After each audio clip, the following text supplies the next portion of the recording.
Good morning, good afternoon, good evening, good night, good day to you. That's depending where you are in the world. It is our nighttime devotion from the devotional Christ Triumphant. The title today, Setting Aside Divine Authority. The scripture reading comes from Ezekiel 28, verse 18. Thou hast defiled thy sanctuaries by the multitude of thine iniquities.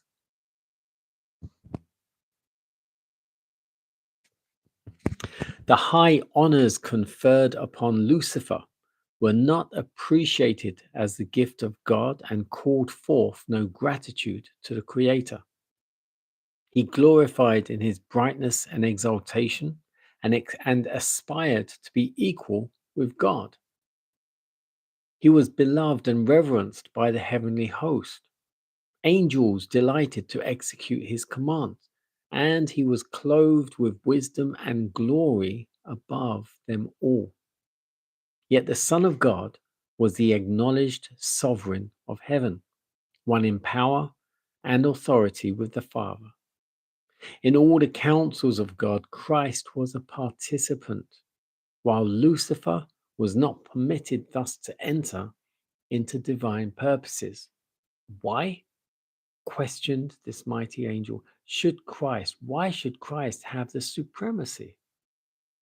Why is he thus honored above Lucifer? To the very close of the controversy in heaven, the great usurper continued to justify himself. When it was announced that with all his sympathizers he must be expelled from the abode of bliss, then the rebel leader boldly avowed his contempt for the Creator's law. He denounced the divine statutes as a restriction of their liberty and declared that it was his purpose to secure the abolition of the law. With one accord, Satan and his host threw the blame of their rebellion wholly upon Christ, declaring that if they had not been reproved, they would never have rebelled. Satan's rebellion was to be a lesson to the universe through all the coming ages, a perpetual testimony to the nature and terrible results of sin. The working out of Satan's rule, its effects upon both humans and angels, would show what must be the fruit of setting aside the divine authority. It would testify that with the existence of God's commandment and his government and his law is bound up the well-being of all the creatures he has made. Thus, the history of this terrible experiment of rebellion was to be a perpetual safeguard to all holy intelligences, to prevent them from being deceived as to the nature of transgression, to save them from committing sin and suffering its punishment.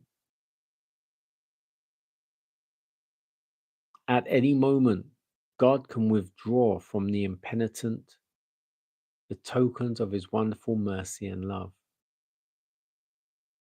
Oh, that human agencies might consider what will be the sure result of their ingratitude to him and of their disregard of the infinite gift of Christ to our world. If they continue to love transgression more than obedience, the present blessings and the great mercy of God that they now enjoy but do not appreciate will finally become the occasion of their eternal ruin. God bless you. Back to Eden. Thank you for joining me. So, setting aside divine authority. Now, this can mean many things. Setting aside divine authority is setting aside God, setting aside Jesus, but also setting aside God's commandments. Thou hast defiled the sanctuaries by the multitude of thine iniquities.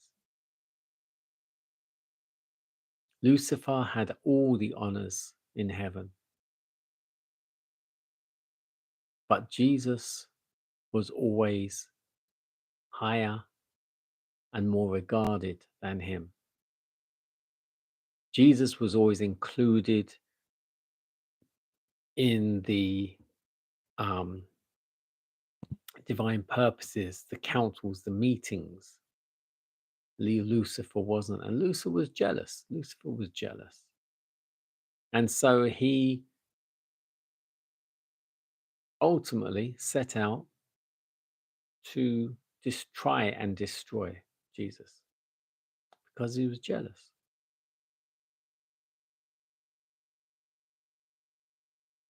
But ultimately, his rebellion caused him to be cast out of heaven, as well as all the angels that followed and supported him. And so you need to understand, as the title says, setting aside divine authority. Once you put God aside, you are ultimately committing the worst sin. You're turning your back on God.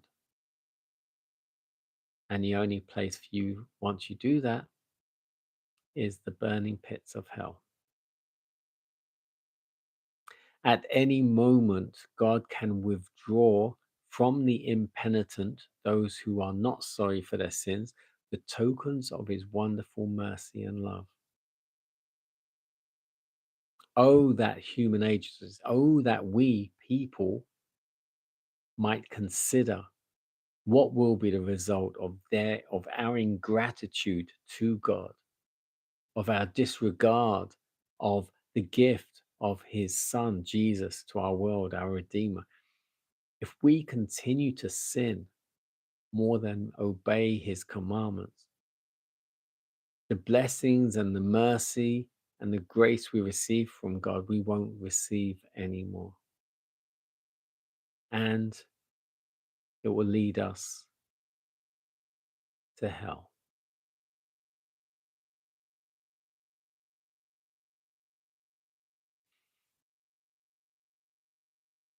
I personally do not want to go to hell. I don't want to end up in hell. I don't even want to sniff it. Thank you very much.